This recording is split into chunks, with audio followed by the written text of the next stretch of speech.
All right, what's going on, everybody? Welcome back to the Eric Jr. podcast. After a brief hiatus, I have returned to announce a much longer hiatus as the host of this podcast. But for this episode, I'm joined here by the Creamster and Jacob Klein. What's up, fellas? Good to have you back, and goodbye. There is a nostalgic aroma permeating tonight's pod. It's a melancholy vibe, that's for certain. Really glad to have you back, and even happier to see you go. Yeah, it's fantastic. No, we're just laying it out up front. So I missed the last couple episodes, just purely, honestly, nothing bad, but just changes in my work life and schedule changes and all kinds of stuff going on. So I've been having a chaotic couple months or month, I would say, and it's just turned into what's going to turn into another couple months of unpredictability with my schedule and travel and a lot. So I honestly don't know what my pod availability is. So I'm just going to kind of cut it out for right now and maybe take a little hiatus, possibly skip off to Jamaica and never return to the EJP again. But after a 3-year run, after texting these guys in a hot summer day when I was mowing lawns, thinking, man, the content out there, There's something missing. Tens of thousands of options weren't enough.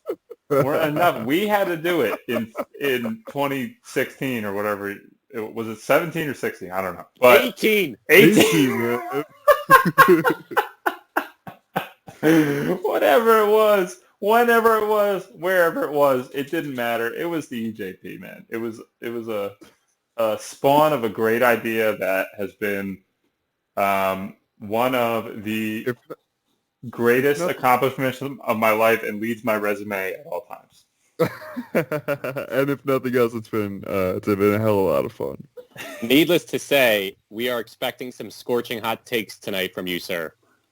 Yeah, it's gonna be tough. It's gonna be tough. This is a weird time to step away because it's not like post playoff run. Hey, we got bounced, and that's it.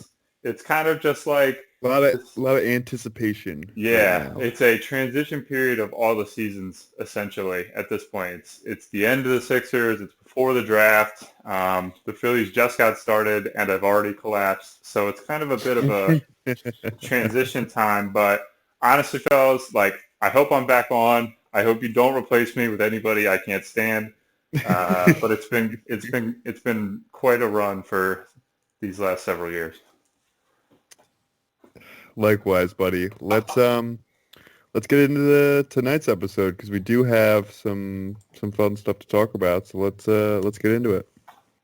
All right. So Creamster, Yes. I know you want to address the Nets came to the party with no ammunition. They brought no ammunition. They were handled, but it was still relatively close, you would say. Mm-hmm. You had a couple points and then a couple long-term concerns.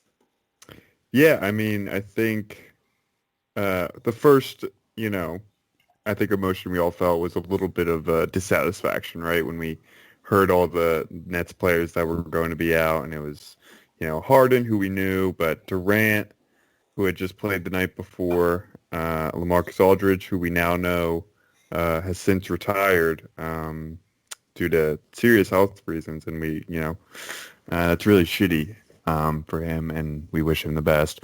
But Blake was out. It really was a skeleton crew for the Nets. It was just Kyrie Irving doing an impression of his Cleveland days before LeBron. We won. It wasn't very exciting. I think Joel Embiid played great, but a lot of people were worried about his fluidity out there. I think that's those, he was seen messing with that big brace on his leg multiple times throughout the night. So I think that's something definitely to be concerned about. Jake, what were your thoughts on the building a big lead, and then only to see it kind of collapse, and in very Sixers-esque fashion, they trip themselves over the finish line, but they do cross it. Yeah, I mean, it seemed like Brooklyn was kind of hitting everything in the first half, and we've got all the starters out there except for the quality backup center Dwight Howard, who had the night off. So we had a backup excuse in case we did lose. We could point to that and say, look, they might not have had their guys, but we didn't have Dwight. And honestly, you look at this season, forego some of the crazy circumstances. Outside of the Lakers game, you really haven't had the premier matchup with both teams fully equipped with their talented rosters. The difference is, the Sixers are continuing to take care of business. Now, Cream, we talk about how they nearly collapsed at the end of the game. The Sixers did not score a field goal in the last 8 minutes of this game. That seems notable. That has been a concern that I have noted in the past. I've talked about their scoreless stretches, and we've been like, but it's just that night, they didn't have it going, or they phoned it in, whatever. This is a very big concern when Who's been saying that? Who's been saying that? Who, Cream? Have you been waving away the scoring drought concerns here on this podcast? No, I don't think you have. Of course not. But Jake, go off. Let's see. What's the reason you think last night? Talk about the issue. It's just the same story. Joel Embiid is going to find a way to dominate, and the supporting pieces, if you're not getting to the free throw line, if you're not getting some of those ticky-tack calls, the way that you manufacture offense on this team in the half court, we're still waiting. The police report is still out on George Hill's thumb, and we are still in need of that half court creation outside of Ben Simmons turning his back to the basket, drive and kick out to a three, the little snug, pick and pop with Embiid minus the pop. So anyway, all this to say, you got the win, you have the number one seed, you control your destiny to have a very manageable path to at least the conference finals, which, would be the furthest this team has ever gotten in our following of them the past decade. And you can see the path has started to emerge. There are 17 games left, and it is there for the taking. You have an MVP discussion that is starting to percolate and bubble again up to the surface. And there are a lot of narratives, but the number one seed is the main thing on my mind, and I want it, and I want it bad. Yes. Well, that brings us to our, I think one of the overarching things for the Sixers as they kind of close this 17 games is how do you balance, chasing after that one seed, which we all think is very vital, and the Sixers are in a really great position to close it out. They got the game plus tiebreaker lead over Brooklyn, and they're 3 games ahead in the loss column over Milwaukee. How do you think they balance, Ray? And I'll throw this to you. Like what, how much they should play Embiid. Tobias just picked up a nagging injury. Like, what do you think will be their game plan for that? I mean, they can't have a game plan for it. They're gonna they're gonna roll their dice and hope it works out, man. I mean, it is pretty perplexing, like acquiring George Hill without a more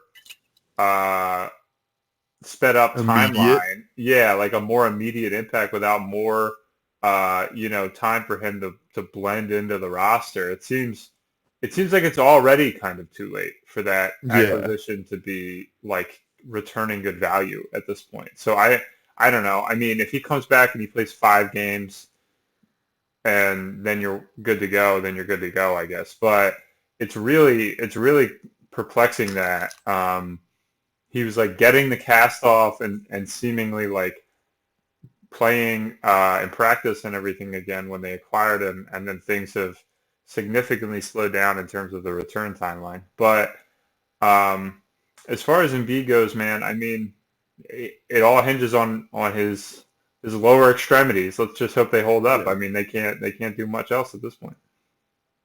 Mm-hmm. Jake?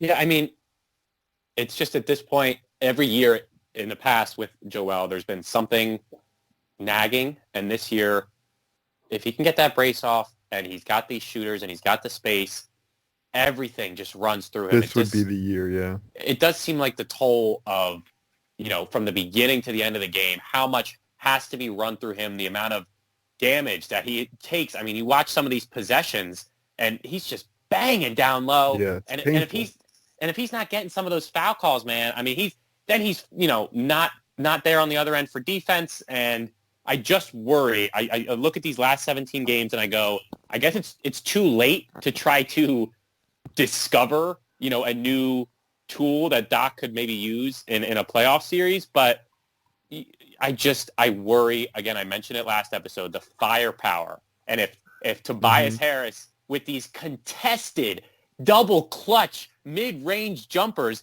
that every one of them that I have watched this year has gone down, I am just waiting on the other shoe to drop with Tobias the closer Harris. Yeah. And I worry that it is looming. And the next biggest film coming this summer, Tobias the closer Harris.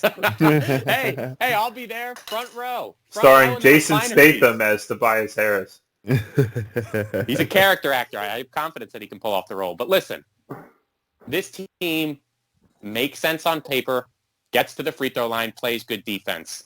In the playoffs, you got to be able to put up points. And outside of Joel, night in and night out, I don't know if I have the confidence that I'm looking to guys other than, I guess, Danny Green, who's putting up points.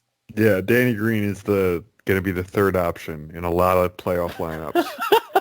That's where George Hill made sense, and that's where George Hill kind of still does make sense, because if you can get him back for a week and get him integrated, you're feeling better. You're feeling better. Too many. It shouldn't theoretically take too many games for him to be acclimated into the. He's going to be as a backup point guard and floor spacer, and he's a veteran, right? Like, he knows. The Sixers don't run anything crazy. They're not running some super experimental fringe offense. It's the same shit Doc's been running, his entire coaching career. So I think on that front, we're probably like right not to fully panic.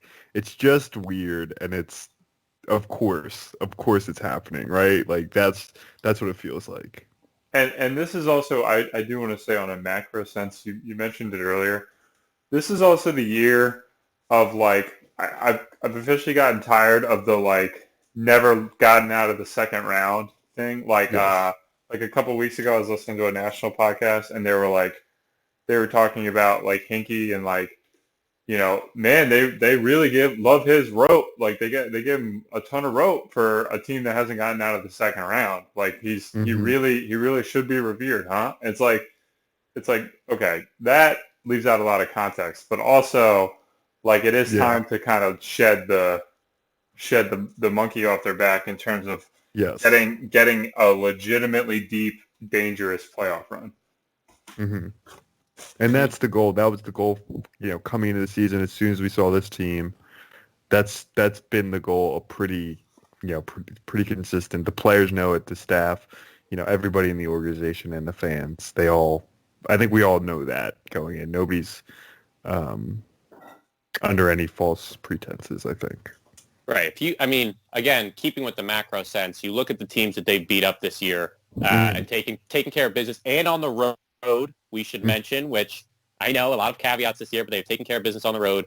Legitimately, the tangible pathway to your first two matchups to get to that conference finals.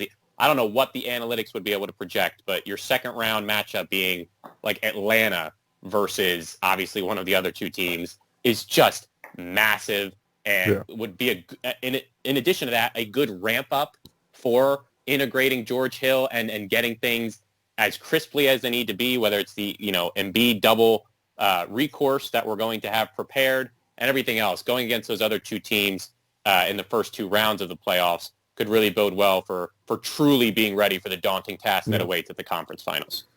Not that they're, like, particularly scary, but I do feel very strongly that the 4-5 matchup in the East is going to somehow, some way end up being the Celtics and the Heat. that's just my feelings. I don't know how the Hawks keep winning, but I know they have a pretty tough schedule to close. And the Heat I know have a relatively easy schedule, we'll say. I'm curious how those races go, but I'm mentally prepared that it's going to be Boston and Miami in that 4-5 matchup, which Atlanta and Miami or Boston and Miami? Boston and Miami. Oh, okay. I think they will both pass Atlanta. Oh, okay, gotcha. It doesn't change the map a whole lot because you obviously would rather play one of those two teams than like Milwaukee or Brooklyn, but that's just for my 2 cents. Time to vanquish some demons, man. Absolutely. Before we move on, I do have a little gripe with last night. I think I do have a little bit of a that I kind of cringed at. And that was the Sixers crowd after the Sixers had just nearly blown a 20-point lead in the final minutes of the game to the Nets JV squad. The crowd chanting "KD's soft" at Kevin Durant. I thought that was really tacky. I thought that was really, really dumb looking. He's not even. I mean, Man, I think that was really soft. Finish up. No, that's what I have. I think that's soft. At this point, expecting the Philly fans to act in a rational, objective manner. Like, is this gonna fuel KD for when the playoffs arrive? He'll remember this. Yeah, man, that's some BS. If you want to say it's a bad look because we're going up against their, players that are not even going to be in the playoff rotation, then whatever. But again, Philly fans, man, you take the good with the bad. You take the attitude regardless. That's fair. It's a grit. It's a grind. Grit and grind. I'm talking all the time. Grit and grind. Cream. Interesting. You either live it or you don't, Oh wow! Right, always. I'm with the creamster. I don't care about this issue, but I am with the creamster. It's corny. Yes. It's corny. And then of course there's an added factor of you should respect a little bit the Philadelphia Union's partial owner. You gotta give him a little respect. You gotta do that. You gotta do that, man. You can't be disrespecting this guy out here. This is true. This would be like going out and saying something disrespectful about Scott O'Neal, which I'm just not going to tolerate. That's basically what happened last night, and I'm not going to tolerate anything of the sort.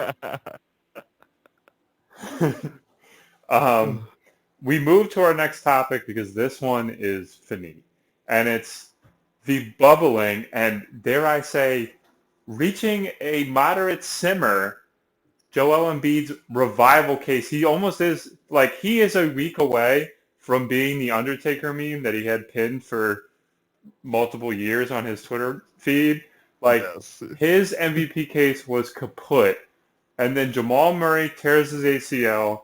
This is indirectly going to hurt the Jokic campaign by probably dropping their standings when they weren't even really all that threatening to the top of the West standings to start with. I would say the Jazz seem to have it pretty locked in right now, and you're sitting here looking at Joel Embiid's odds, and honestly, boys, I think it's essentially a games played crunch. That's where we're at this point. Yes, for sure.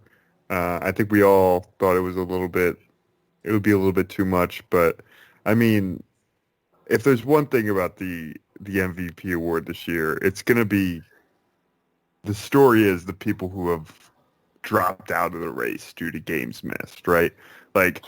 For the first week, for the first 3 weeks, Kevin Durant was legitimate MVP worthy, and then of course he missed 2 months.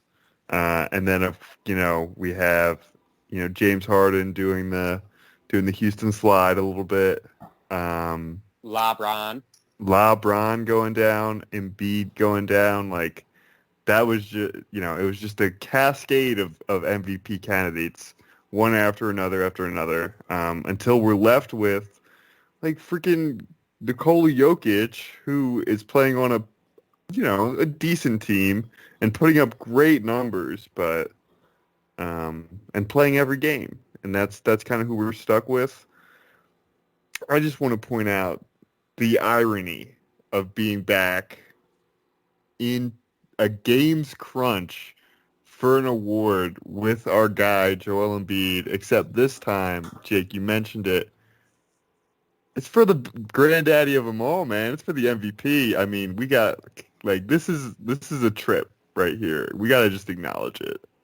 Yeah, we have graduated to not an award, but the award. Yes. I mean, so wait. Let me lay this out.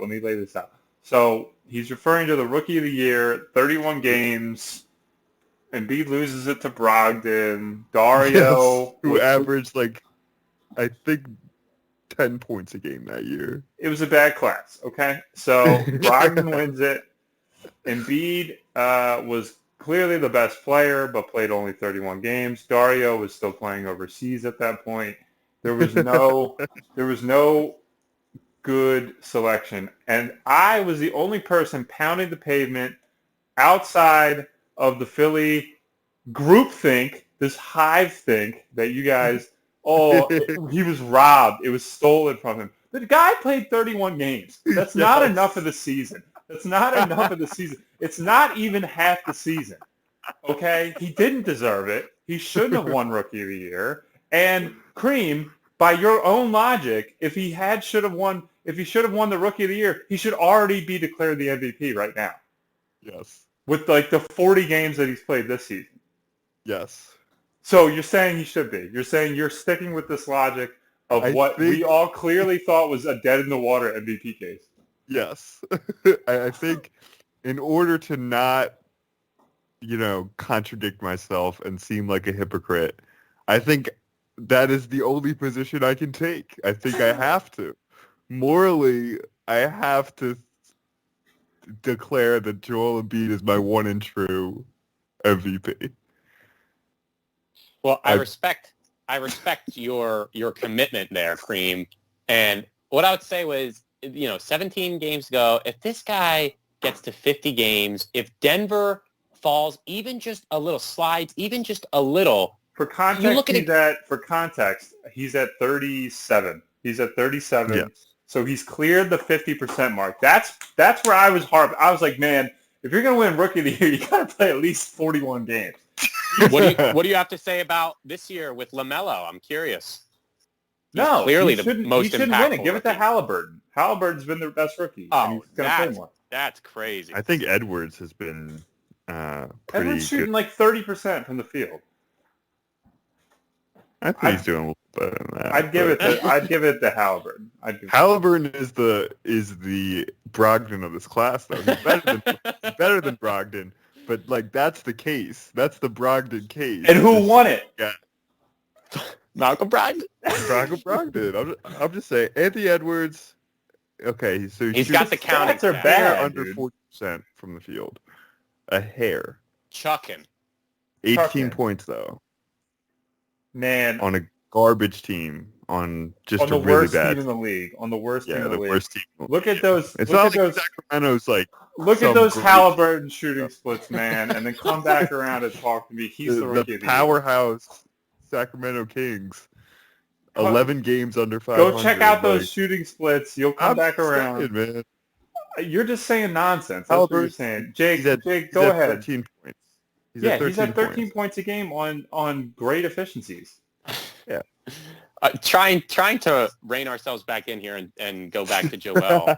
I would say that I think it's a big deal to him, and we've seen in the past that this Sixers organization, holds his opinion in pretty high regard when it comes to playing and getting certain accolades and recognition and not being treated differently. So what I would say is he is definitely in the mix. His odds on all the betting apps are increasingly going down. People are saying we hear the chatter. And Jokic, sure, the nice passes, they look great. He's got a pretty solid supporting cast. Now, obviously, with Murray down, it's going to look a little different. But Embiid on both sides of the ball, his highlight plays this year, some of the James Harden step back from like a couple games ago, this dude is just so unlike any other player in the league and can dominate, not play well, dominate on both sides of the ball. Such a special year. He's literally the reason they're the 1 seed. You look at the West and the other teams that are better than the Nuggets before the Jamal Murray injury, a guy like Damian Lillard who is carrying his team, who's right in the mix right there where the Nuggets are. Why isn't he getting this type of chatter? So I legitimately think Joel is back in the mix, and you give me a couple more performances like we've seen earlier this year. Yeah. Like we saw against the Nets. He dropped, 30, 39 or whatever it is against the Nets. If he keeps giving you that, he's got to do it again. He's got to do it against Milwaukee. He's got to do it against he's got 2 games against Milwaukee coming up. He's got the Clippers tomorrow. He's got to do it in these marquee matchups. And I think that so there's 17 games to go.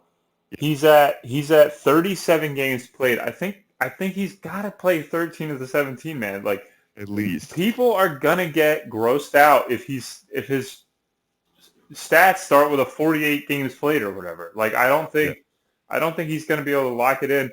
They'll just vote for Damian Lillard. You know what I mean? I think he has to kind of clear that even number of at least clearing 50 because it's kind of dead in the water otherwise.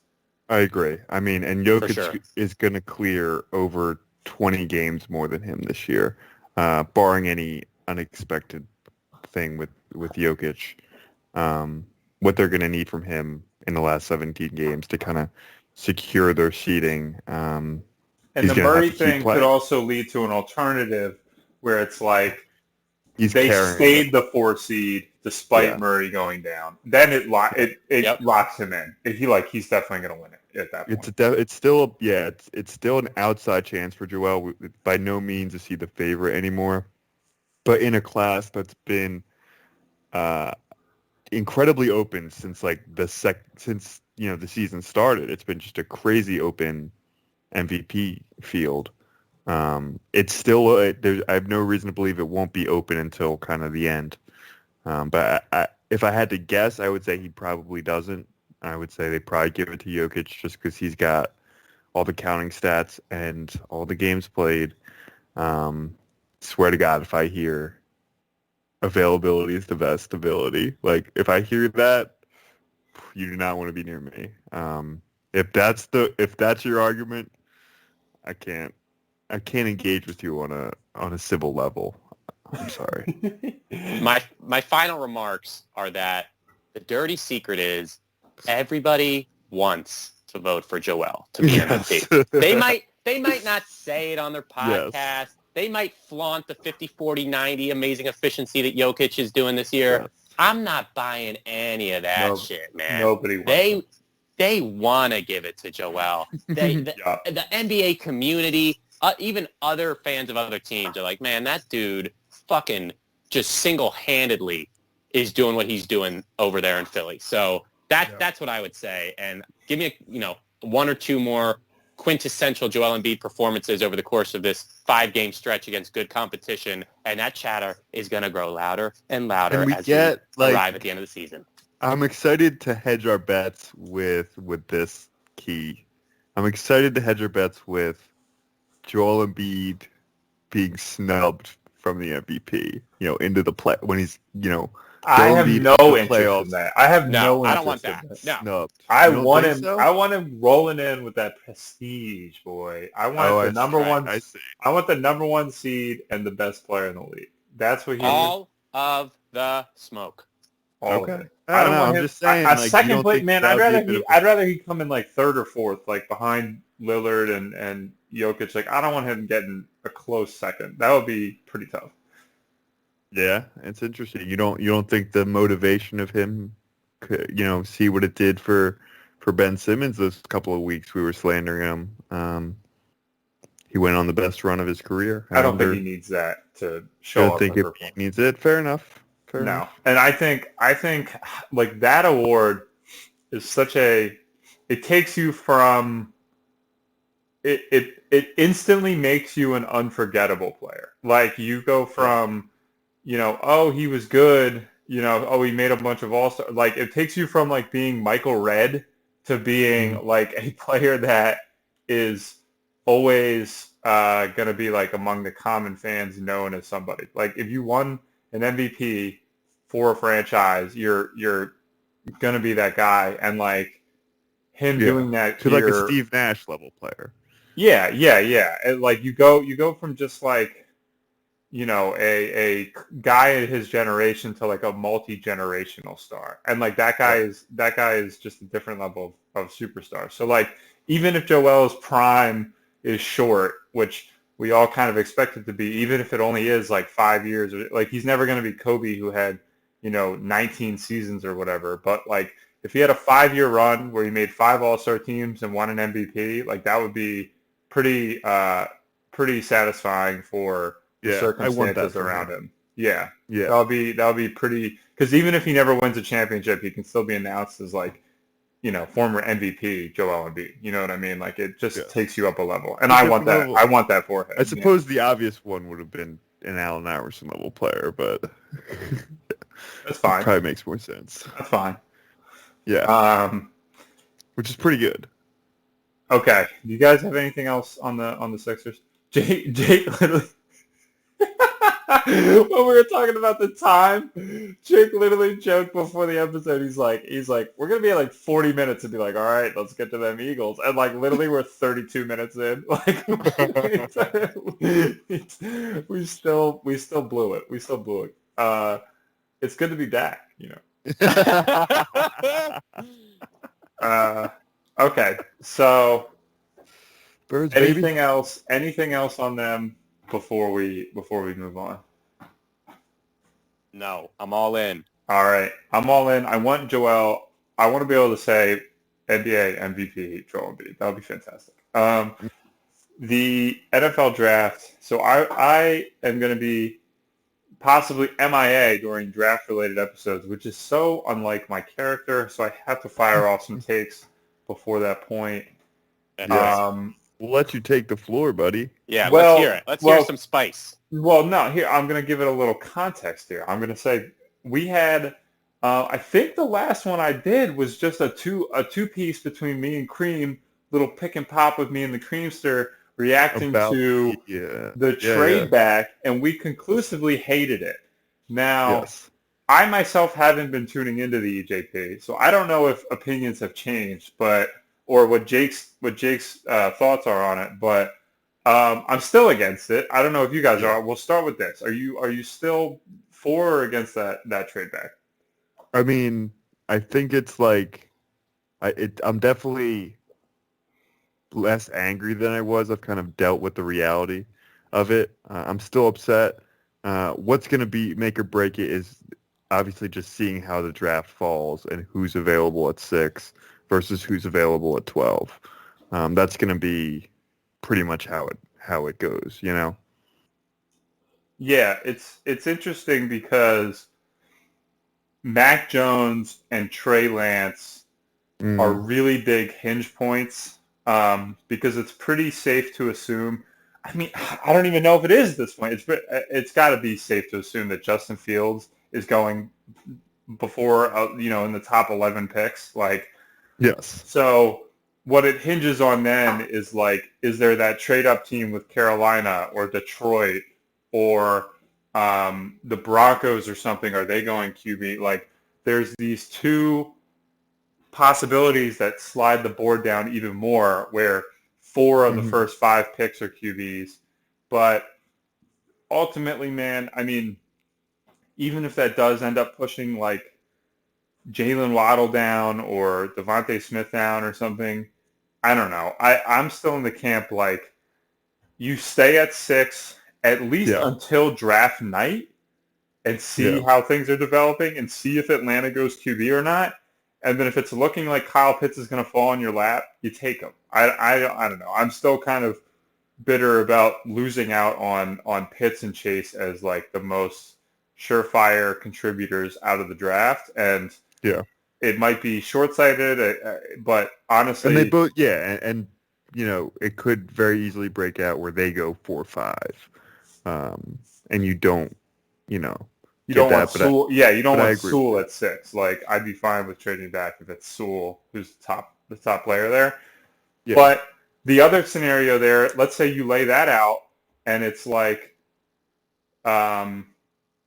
Pitts and Chase go. Now you're sitting there with the 6th pick and 3 teams that want Justin Fields. You know what I mean? yeah, Something like that could yeah. play out where it's like you have your leverage has gone up. I still have a little bit of like annoyance with how early this was made, but Yeah. I don't know. Jake, what are your thoughts on it? So again, unequivocally disagree with the move. At 6, with the way that the quarterbacks are looking, there's going to be a team, either the Falcons or another team, that's taken that QB at 4. So you're getting Jamar Chase or Kyle Pitts if you stay put at 6. This team needs blue chip starter caliber players. They don't need another big draft haul next year. They're already going to have either a Colts 2nd or a 1st. It's not like they're hemorrhaging picks moving forward. Right. It was rushed. It was, I guess, good value. And the difference between 12 and 6, now you're settling. Now you're talking yourself into the Alabama wide receiver who falls due, because it's not going to be Devontae Smith. So it's going to have to be Waddle, I guess. Or, whether it's another wide receiver. People have Waddle in front of Smith. Like, it's pretty 50-50. Yeah, I don't buy that. Yeah. I mean, yeah, okay, it could. Obviously, I don't know shit about, how the past drafts have gone with our takes about the NFL. But just with the way that the quarterbacks were shaking up in that top 5, the report was, or the quote was, that Howie saw how the board was developing, right? And with this, this Right. apparent promise that Jamar Chase is going to reunite with Joe Burrow. You've got the Falcons maybe taking Pitts. Maybe it's all a smokescreen. They're not going to pass up on a generational talent like that. So if that's the way it goes, and Pitts goes 4 and Chase goes 5, then I think we're like, you know what? It's a pretty solid move, because then maybe that trade for a 1st is not there. Maybe now it's a 2nd and a future 3rd and whatever it might be. But I disagree with it. Slightly less value, but I think we all agree that you'd rather just have you're making a decision with less information right now.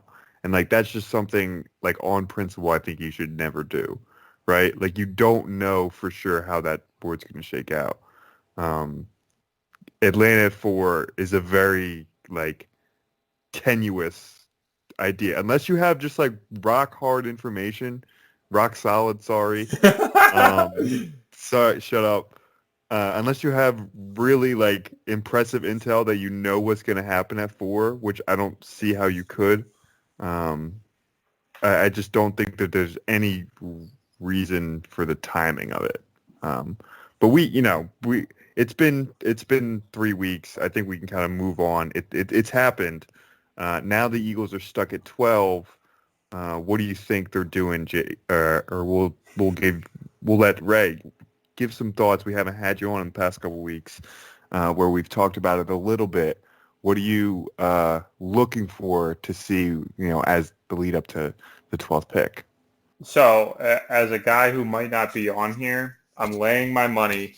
Yes. If I were a betting man, J.C. Horn. J.C. Horn, I like this. J.C. Horn. That's my bet. Not to say that's my favorite pick or anything. Two reasons. I see Waddle going high. He's gonna enamor some Al Davis person. And also, I literally was listening to something where they were talking about the Giants telegraphing Devontae Smith. And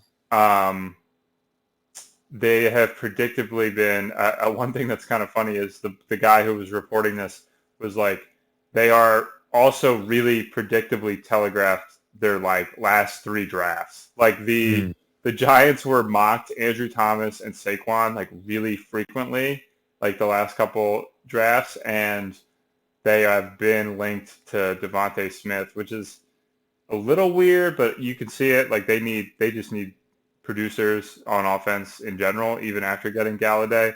So I could see a situation where like Waddle goes to Detroit because they just lost Marvin Jones and Galladay. Or vice versa, you have like Smith Waddle going between like the Giants and Detroit. So there's your wideouts that are worthy of the pick. And then Surtain, who's like kind of the consensus number one. Maybe the Cowboys take him or something because they were atrocious at corner last year. And Cream, I got to tip my hat. You were in on that Byron Jones contract. The Cowboys kind of fell apart without him. The Eagles maybe should have given him the deal, but we're glad to not have that $70 million on our cap right now. It's touch and go. Probably. It's touch and go. But he was worthwhile of that kind of money. They probably should have paid him. Right. But I could see something playing out where it's like between Detroit, the Giants, and the Cowboys, you see like that Waddle, Smith, Surtain combo come off the board, and you're sitting there with J.C. Horn as a guy who's filling a need, a huge need too. Corner is a huge need. They don't pick linebackers, so Michael Parsons probably out, and the edge guys are all like boomer bust. So I would. I don't like the edge guys in this draft at all. Yeah, I would put my money on him. I'm cool like addressing edge in like the third or fourth round, but I think you're right. It's interesting. They don't take linebackers. Howie doesn't take linebackers, but there's two that are going to be right there that are really interesting, kind of new age, hyper athletic linebackers. Obviously Parsons and the dude out of Notre Dame, Owusu Koromora. They're both just like really fascinating players that I think most teams would love to draft. Of course, Howie Roseman is not in charge of most teams. He's in charge of the Eagles. So you're probably right that it's either corner or wide receiver. Jake, do you think that there's a potential for like a third position there? Do you think like they could go tackle or maybe edge rusher? Even though the track record has been more positive in the past when going defense, I would think, Cream, that contrary to what you just said, looking at their value charts, then they would definitely consider the linebacker pick there. I like Parsons, man. I would be totally happy if they took him at 12. In all seriousness, if this board plays out where those quarterbacks go at the break, let's say there's literally 4 quarterbacks taken in a row, right? And then you, in some order, Chase, Hitz, Waddle, Devontae Smith, all those offensive weapons gone. Now you really got to know what the fuck you wanted to do going into the draft, because if you're going to pass on your linebacker due to philosophy and you're going to settle for, the second or third best corner, yes, it feels more of a need. But if you're passing on an 8-year starter with Parsons or whoever it might be, somebody will fall to you on the defensive side of the ball. Yeah. And I just hope that they make, the smart pick. Keep it simple, stupid. With these reports coming out, which wasn't in the rundown, but the reports about Howie's intervention and his micromanagement along with Lurie, you gotta wonder, like, who they have their eye on and who they're like unwilling to move off of. When they move back to 12, Howie already knows if it's going to be J.C. Horn, who it seems like there's a lot of chatter about, then he'll be there. I have confidence that he will be there. It's just a matter of like, are you passing on these other quality players just because cornerback has been such a gaping wound for this team for so many years? That's the problem that you put yourself in when you're at 12 instead of 6, and you take the pressure off of having to hit on it. So, yeah. And I will say, like, Devontae Smith, man, I guess you're happy if he falls to 12. Not an Eagles success story in my eyes. Like, if you put him on, like, what are his skill sets? Route running, smarts, like speed and elusiveness. The Eagles have like a QB who's not that accurate, runs a simple offense, runs all the time, and doesn't throw a ton of deep balls. Like, this guy doesn't fit even, and injuries. They have tons of injuries. The Eagles have been injury plagued, and he's like 105 pounds. Like, stop. I would be like, oh, he went to the Patriots. That's an incredible pickup for them. Or, oh, he went to the Ravens. Like, he's going to be so good there. Like, but on the Eagles specifically, I don't know how he isn't the kind of guy where in 2 years we're like, can you believe we took a 105-pound receiver in the first round? Like, this is Or 12 setting ourselves too, up for yeah. failure. I will say, like, if they take him, I'll probably talk myself into him, but I would say I would want corner.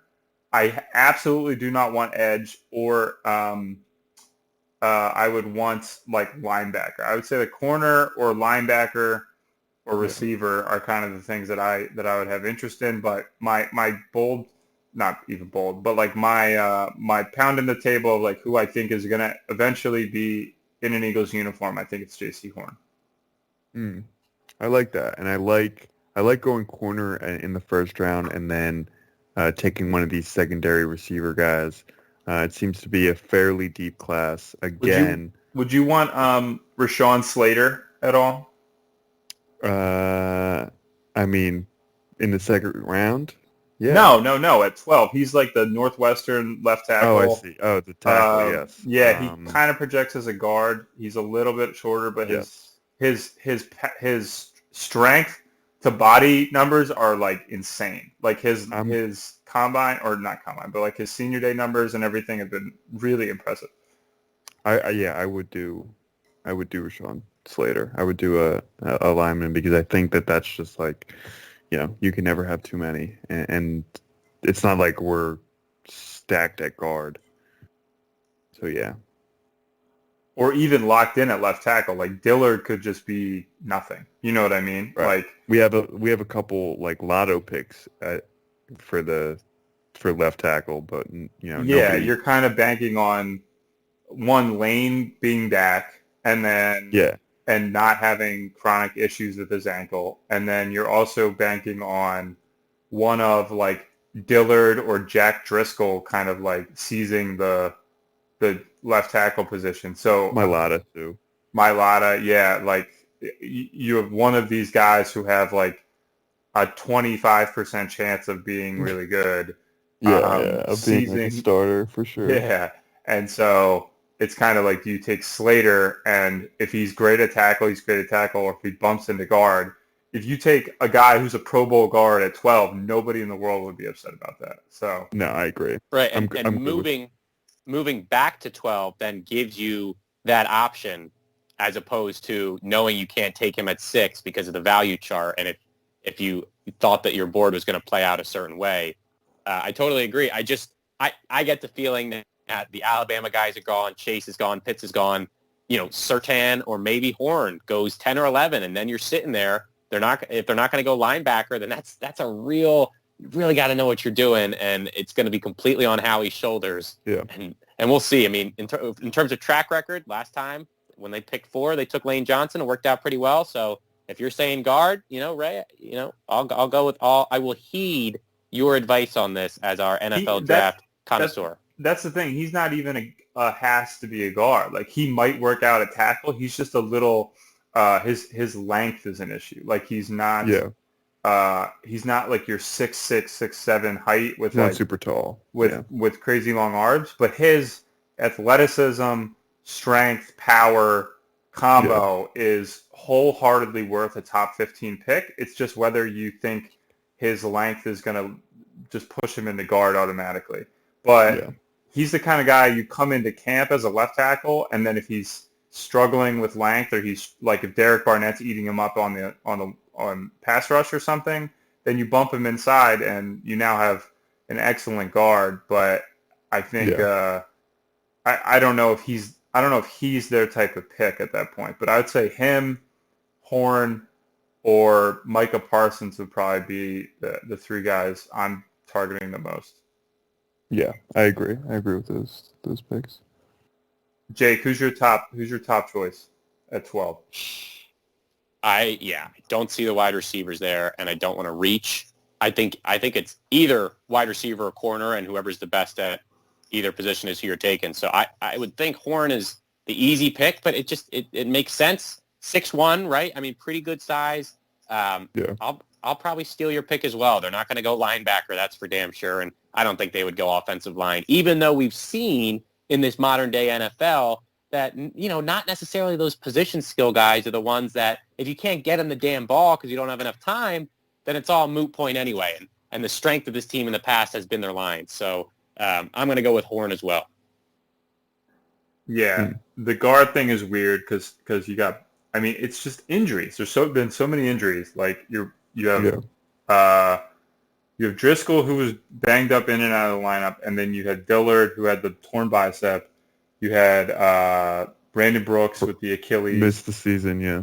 Yeah, so there's a world where if you want to talk yourself into it, Dillard and comes Kelsey's back. getting older. Yeah, but what I'm saying is you're Howie. You're on the hottest seat of all time, you would think. And you have Kelsey, Brooks coming back. Let's say Dillard, you're still banking on coming back. And then you have Lane and Seumalo. Like, you theoretically have your starting five already on the roster. So, like, taking a tackle/guard guy is kind of a weird pick still. When, cornerback is such a pressing need. I agree. Yeah. So it's tough. And it's on Howie for just being terrible at drafting outside positions. Like his wide receiver and corner and like the wide receiver and corners have just been so barren for so long. Even when the O-line was really strong, like they've still never really had elite corners. Like even when they won the Super Bowl, Darby and Patrick Robinson and a bunch of C+ corners. But if you can get a guy like Horn in there opposite of Slay and have some really excellent corners that could theoretically patch together some of the bleed in the secondary that they've seen in the past couple of seasons. They should have kept Malcolm Jenkins too. What were they doing? Yeah. I'll say that. Any other draft stuff? Do you want to delve any deeper than where we're at in that mid-first round? I think we're good. Ray, I do have two questions for you since we don't know if you'll be here. Okay. All right. First one, do you think, like, what is the likelihood there's a trade into the top five, a trade in the top five? By you the have to Eagles? predict by any team to go get Fields or whoever. High likelihood, low likelihood? I think it's pretty high. I think it's low.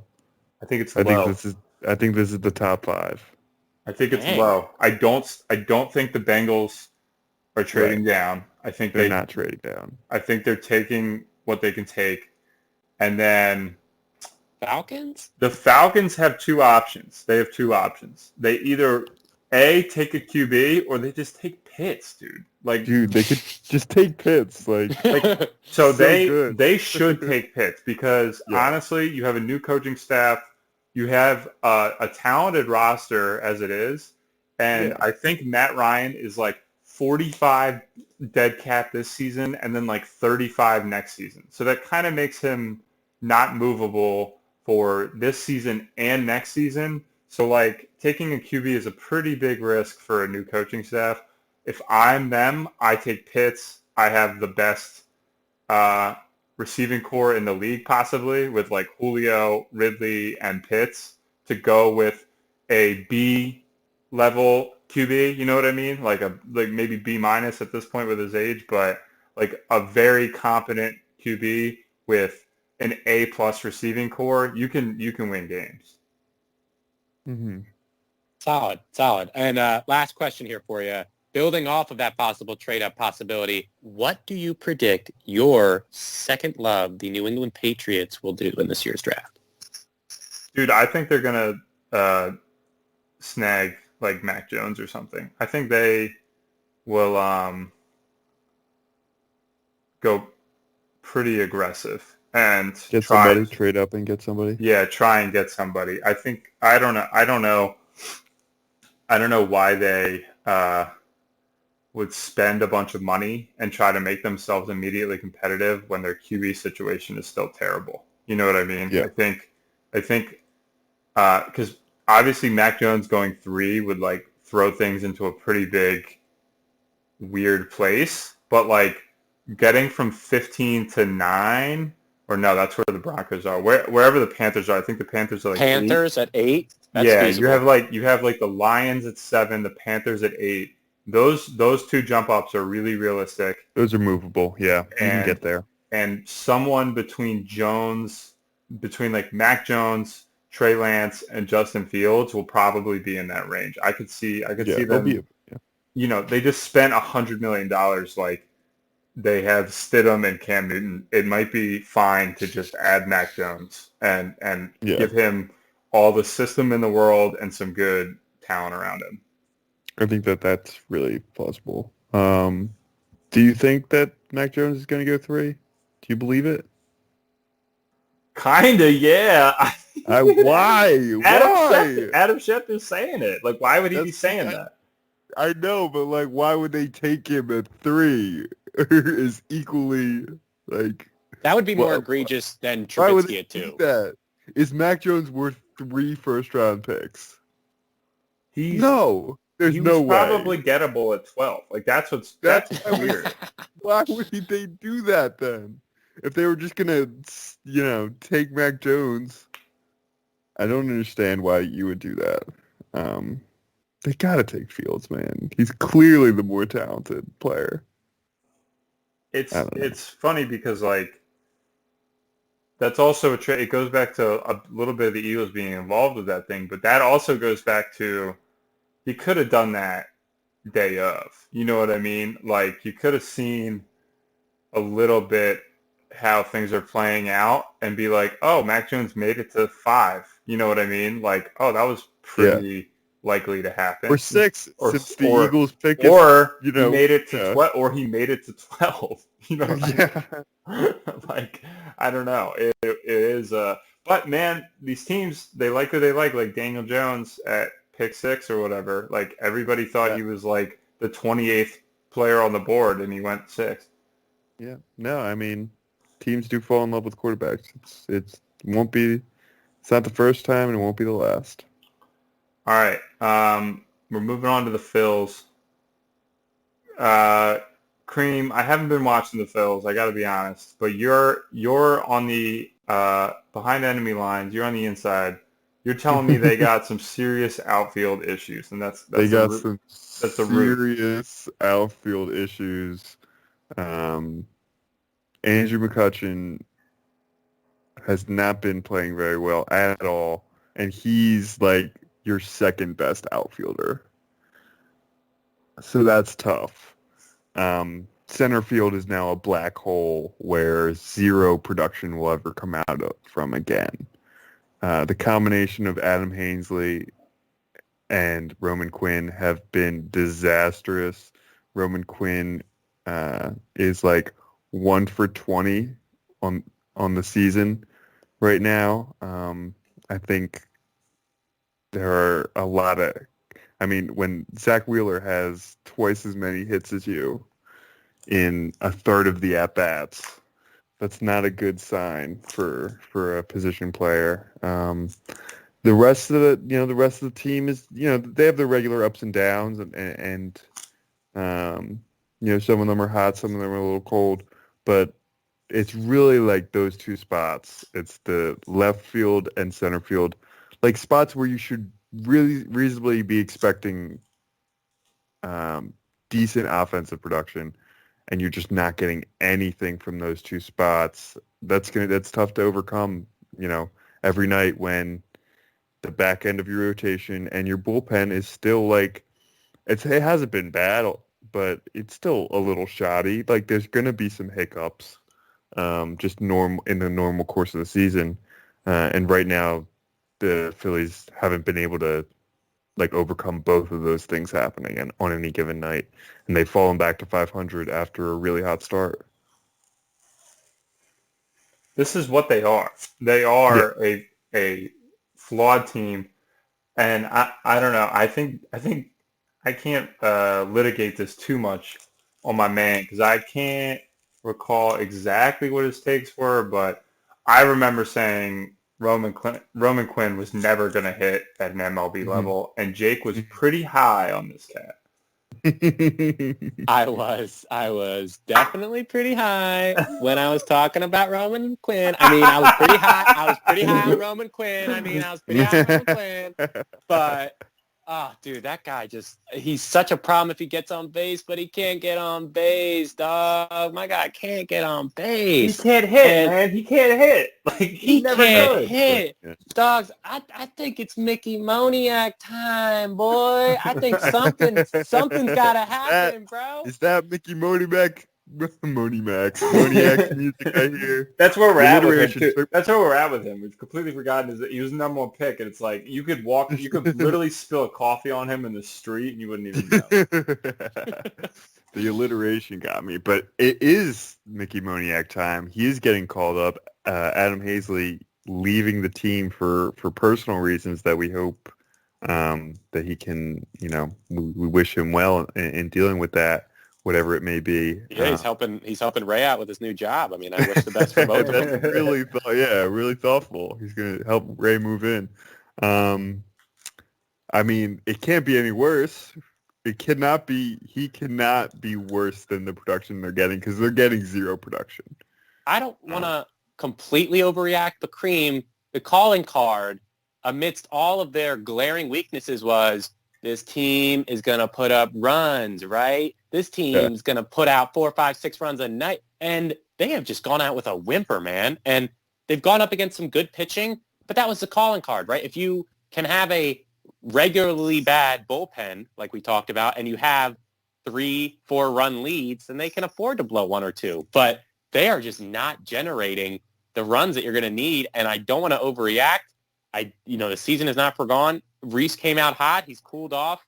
You still have the 1-2 punch. The bullpen is incredibly shaky, but this team has got to find its firepower if you're going to have any chance this year. They have got to find a way to put up some big run games. I'm looking for an explosion, just one game in this next week, just like a double-digit output. One of these games, just to jumpstart them. That's what I'm looking for. Okay. Well, I'll tell him to get right on that. Double digit, Jake says, guys.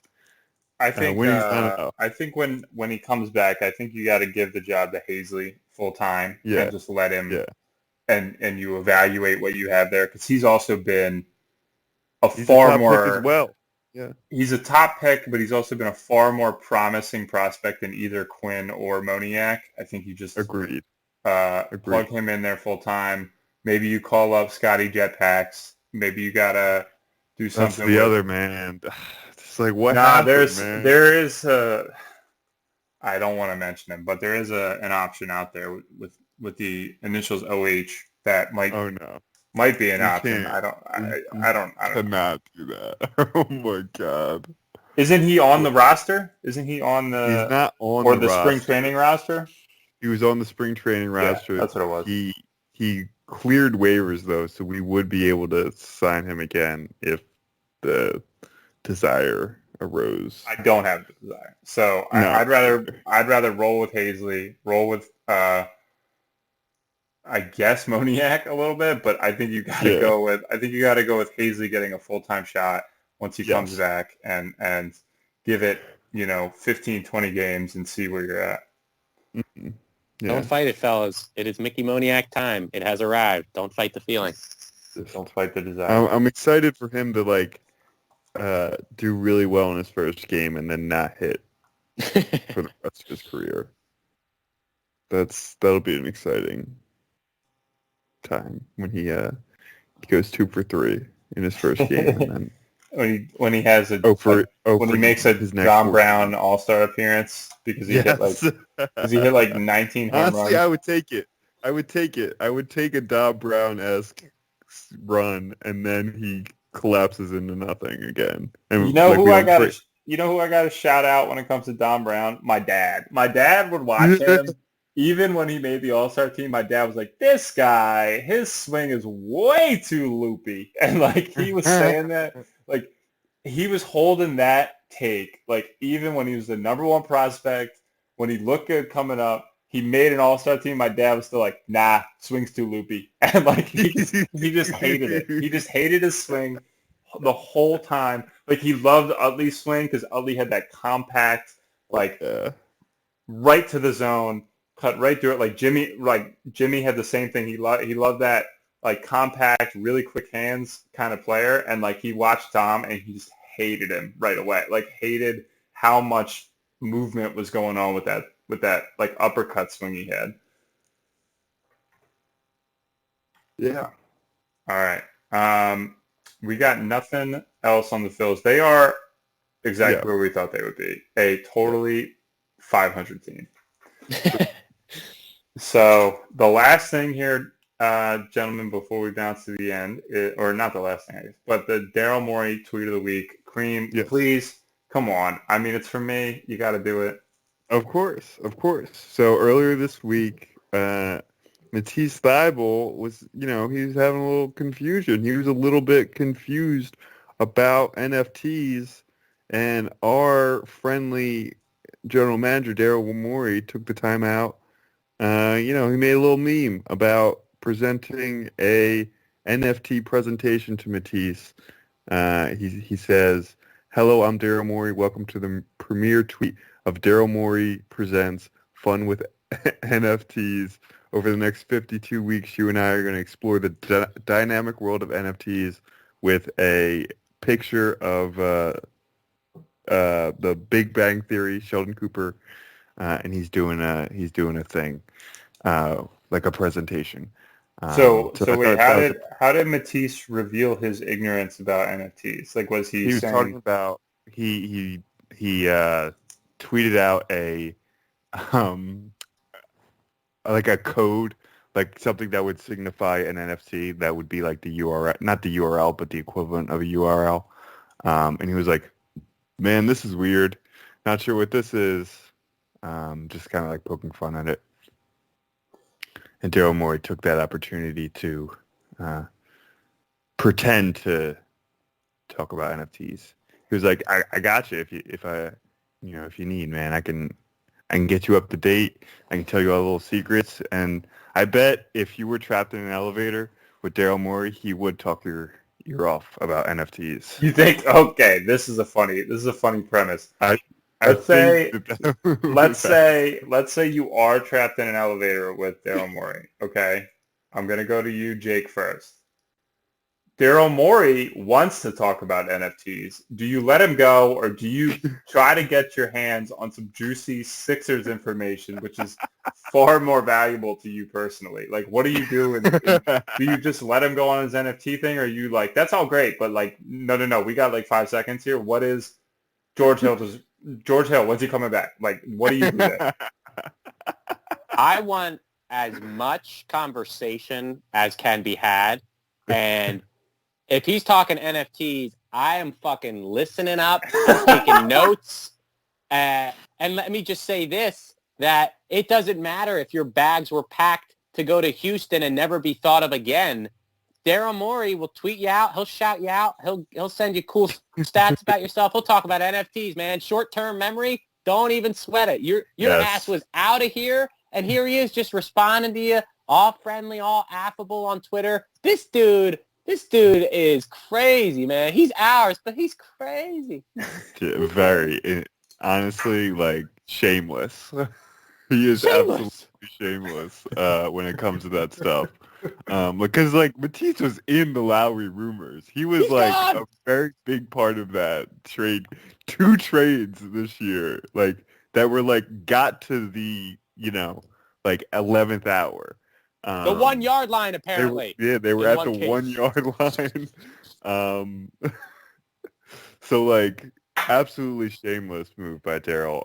In your scenario, Ray, I think Jake may have it. I think that's what I would actually do. But I think I wish I would try to get like, maybe I try to ask him for like a Hinkie story. Maybe that would be the move. That's a good idea. I can get a little bit of both, right? I get him talking about his buddy, and I'm getting some sweet, juicy goss, hopefully. That killer goss. The hot tea, man. I think that might be the move. Okay.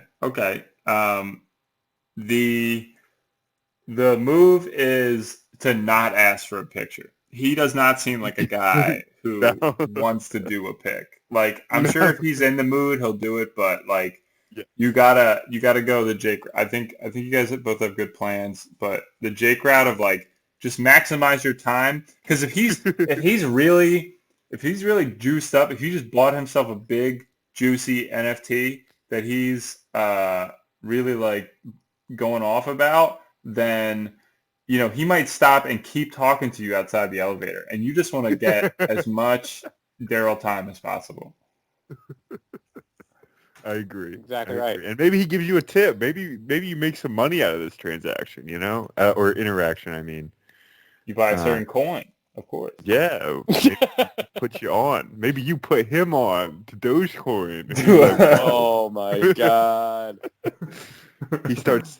He gets all the Sixers to start buying it, man. It becomes the jersey sponsor. Like, whoa, man. Tobias starts reading books about crypto. Yes, I mean, think of the possibilities. Okay. This is we got a plan. This is my new career. Yes. The last thing is, given my leave of absence, we're going to do an EJP memory from the members, the founding members. Don't get it twisted. If anybody tries to say, oh, Tone Indicut Modesto, he was there the whole time. No, he wasn't. This is the triumvirate here. So we gotta each share a tall tale from the tall pod, and then we'll wrap it up. Jake, do you have a specific memory? Yeah, I will go first. That way nobody takes mine. We are going to throw it back, gentlemen, to the 44th installment of the Eric Jr. podcast. Why did you know that? Dubbed the Rumble at Barclays. Oh my God. And starring one Jared Dudley. The Jared Dudley game. Wow. And when we talk about sports and podcast and friendship and chicanery, these are the types of games that we get up for. These are the types of games that get the podcast juice flowing. And in this game, Joel Embiid, 2019, April 20th, goes off for 31 points, 16 rebounds, 7 assists, 6 blocks, and 2 steals in 32 minutes. But that's not the story. The story is the Mike Scott cash out 3, the literal cash out moment for Mike Scott, the man who I have never wavered on, not once, who went 1 of 2 from 3 last night. Who will play 15 minutes in Game 7 of the Eastern Conference Finals. And and going back to that team, the Jimmy Butler team. Jimmy Butler gets tossed out of that game after coming to Joel's defense after Dudley tries to be a tough guy and pushes Embiid in the back. I mean, such a wild game. The perfect type of game to talk about on a podcast. Dudley hits the 3 at the end of the first half and raises his arms and gives that what's up message to Ben Simmons. And the other thing that jumped out, I had to go back and watch some of the YouTube tape today after I decided this was my moment. The one thing that jumps out, dude, that Barclays Center was popping off. Like the atmosphere, just watching that clip, this is 2019, feels like a lifetime ago. And just knowing that this year, regardless if we're getting 40 or 50% capacity, it is not even going to be close to getting simulated. The energy that was evident through my screen watching it today on my laptop. And I don't know, it just brought me back to that pure form of sports that we love to digest, to discuss, to just go deep in on with our friends. And I mean, Jared Dudley, Embiid going off, Mike Scott cash out, Jimmy Butler ejection, just the fucking everything you could have possibly wanted. And it made for a fantastic podcast. Oh, yeah, for sure. All right, Creamster, you're up. Okay, so I am actually going to go with the very first recording of an Eric Jr. podcast.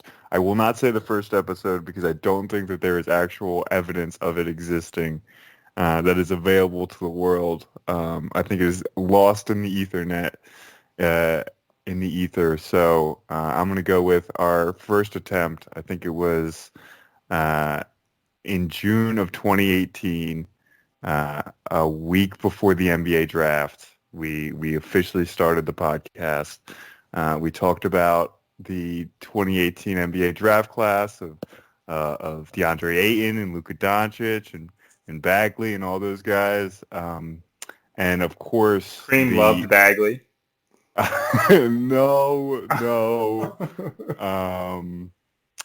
And of course, we recorded the podcast, and then we found out that the method in which we recorded left a tone over it, like the audio was corrupted, so we had to go back and record again the same content, like almost verbatim, but just like the second time going through, and then it taking us upwards of an hour and a half to figure out how to upload it to the internet.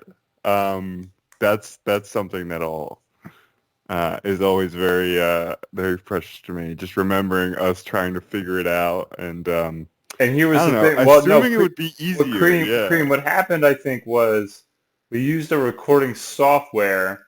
Yes. And that we found out halfway through corrupted. So we had like the first half on the software, but not the second half. So then we re-recorded the second half with just an iPhone microphone, like with just an iPhone. And then we had to then figure out a way to take these two completely different audio files and blend that. This is for the first episode, blend those and then get those uploaded. It was like, oh my God, is this going to be like, have we bit off way more than we could chew here? It was like 11:30 by the time anything was actually available. Yeah, that was a very fun night. Sounds fun to revisit. Yeah. In retrospect, it was a fun night. And I know Jake picked the recording software, so it was great. Yeah, I mean, great pick by him. We did it in his room, like I think. Shout out to the theme music, the first couple episodes of the pod. Short-lived.